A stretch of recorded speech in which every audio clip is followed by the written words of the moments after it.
There was once a farmer named Thomas who lived in a valley known for its rich black soil. Every planting season, his neighbors carefully divided their harvest into three parts: one to sell, one to feed their families, and one to save as seed for the next season. But Thomas hated waiting. The first year, Thomas looked at the sacks in his barn and saw not next year's crop, but this year's comfort. He sold part of his seed for extra coins. With the money, he bought better meals, a new coat, and drinks at the tavern. For a while, he felt clever. His neighbors seemed overly cautious, while he enjoyed the fruits of his labor. By the third year, the stakes had changed. The soil was still rich, the sun still rose, the valley still had opportunity. But Thomas had too little seed to take advantage of any of it. His neighbors filled their fields edge to edge. Thomas could only plant a fraction of his land. Large parts of his farm sat empty, silent, wasted. Soon, Thomas was forced to borrow seed from a lender in the next town. The lender agreed, but the terms were harsh. After harvest, Thomas would owe more grain than he borrowed. The season turned difficult. Rain came late. Pests arrived early. Thomas harvested just enough to repay the lender and feed his family, but nothing more. No cushion, no progress. Now the problem was no longer comfort. It was survival. One evening, an older farmer named Elias stopped by and found Thomas sitting before his half-empty barn. "You still have land," Elias said. Thomas stared at the floor.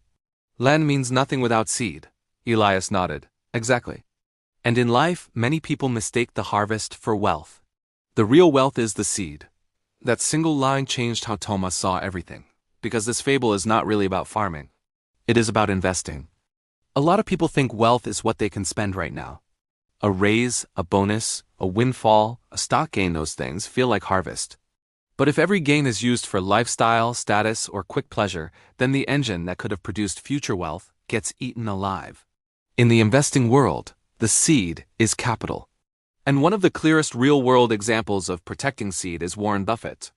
Back in 1988, Berkshire Hathaway began buying Coca-Cola shares after the 1987 market crash.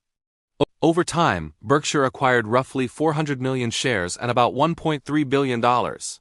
Buffett was not buying for a quick flip. He was buying a productive asset he believed could keep generating returns for decades. If Buffett had treated those shares like a quick harvest, he might have enjoyed a short burst of profit. But by protecting the seed, Berkshire allowed the investment to keep producing season after season. Over time, Berkshire's annual Coca-Cola dividends grew to hundreds of millions of dollars a year. The seed kept producing fruit. The most powerful force in long-term investing is compound growth. Your money earns returns, and then those returns earn returns too. Historically, the S&P 500 has averaged around 10% annually before inflation over very long periods. Invest $10,000 and leave it alone long enough, and the difference becomes life-changing. Over 30 years at 10%, it grows to about $174,000. Over 40 years, about $452,000. Over 50 years, more than $1.17 million. This is why time matters so much in investing. It is not just about picking the right stock. It is about giving a productive asset enough seasons to work. If you keep withdrawing gains too early, you break the compounding chain. The land may still be fertile. Opportunities may still exist. But your capital base is smaller, and your future harvest shrinks with it. This does not mean you should never enjoy life or never take profits. Even a wise farmer uses part of the harvest. The lesson is balance. Protect the portion that secures the future. Build an emergency fund so you do not raid your investments. Avoid high-interest debt that forces you to liquidate assets. Understand the difference between spending income and destroying capital. Wealth is often built by those who can say, "This part is seed." Thomas did not collapse in one dramatic moment. He declined little by little. One early withdrawal seemed harmless. One extra luxury looked affordable. One sale of future security felt small. But repeated over years, those decisions emptied entire fields. The danger was never just one meal. The danger was the habit.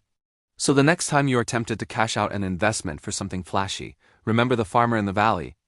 The problem was never the land. The problem was that he kept eating what should have been planted. In finance, just like in farming, the future belongs to those who protect their seed. If you want more stories like this where timeless fables meet real-world investing lessons, subscribe to Ticker Talk. Because sometimes the best way to understand money is not through jargon, but through stories you never forget.